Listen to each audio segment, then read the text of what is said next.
Sebanyak 11 orang siswa SMA Negeri 5 Bengkulu yang dikeluarkan sepihak oleh sekolah karena diduga tak masuk dalam Dapodik mendatangi Ombudsman Perwakilan Bengkulu. Mereka meminta Ombudsman segera mengeluarkan laporan hasil pemeriksaan agar kasus maladministrasi ini tak terus terjadi. Didampingi wali murid dan kuasa hukum, sebanyak 11 siswa SMA Negeri 5 Kota Bengkulu yang dikeluarkan sekolah karena tak masuk dalam data pokok pendidikan mendatangi Ombudsman. Mereka meminta Ombudsman segera menindaklanjuti laporan maladministrasi yang sebelumnya mereka buat agar segera dikeluarkan laporan hasil pemeriksaan. Hal ini guna mencegah terjadinya kasus serupa sehingga tak ada lagi siswa yang dikeluarkan sepihak oleh sekolah.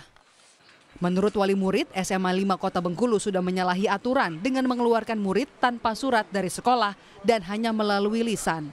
Selain itu, sekolah juga dianggap melakukan tindakan administratif karena membuat mental siswa yang dikeluarkan menurun. Kamu kan sudah disuruh pindah katanya, kan sudah ditelepon katanya. Tapi saya nggak dapat surat kata anak saya kan, lawan dia kan. Jadi menurut saya Pak Bihan ini selaku pendidik dan kepala sekolah, dia tidak punya etika sama sekali, tidak punya naluri sebagai seorang guru. Beliau mempermalukan anak-anak ini di depan kelas, bayangkan Pak.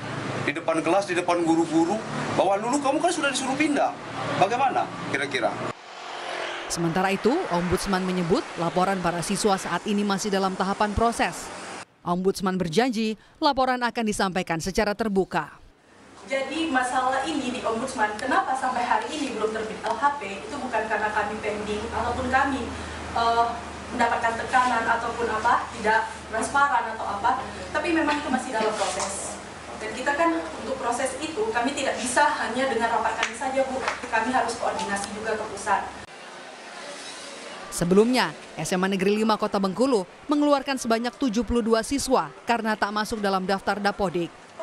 Menurut kuasa hukum SMA Negeri 5 Kota Bengkulu, para pelajar yang dikeluarkan tidak pernah menjadi siswa di sekolah tersebut, sehingga pihak sekolah hanya menyampaikan pemberhentian mereka melalui lisan dan tidak melalui surat resmi. Saya kan bukan mengatakan tidak masuk dalam jalur itu, tetapi sampai hari ini, ke-11 ini masuknya jalur apa? Saya minta kejelasan dengan mereka. Karena berdasarkan data yang kami punya, ke-11 ini tidak masuk ke 4 jalur itu. Nah gimana kita mau menerimanya? Jadi kesimpulannya apa nih Bang? Kesimpulan apa? Terhadap anak 11 orang ini?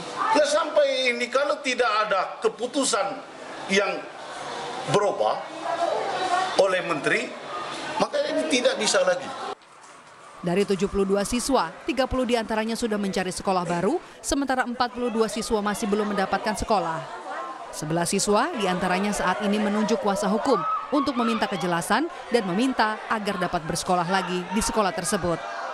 Mereka meminta adanya kebijakan dari pemerintah daerah mengenai nasib mereka hingga mengusut tuntas dugaan adanya maladministrasi di sekolah. Bayazir Al-Raihan, Kompas TV, Bengkulu. Dari 72 siswa yang dikeluarkan, 11 diantaranya melapor ke Ombudsman dan meminta agar tetap bisa bersekolah di SMAN 5 Bengkulu. Lalu, bagaimana kejelasan nasib para siswa? Sudah bergabung bersama kami lewat sambungan daring Rainer Atu, PLT Kepala Dinas Pendidikan dan Kebudayaan Provinsi Bengkulu.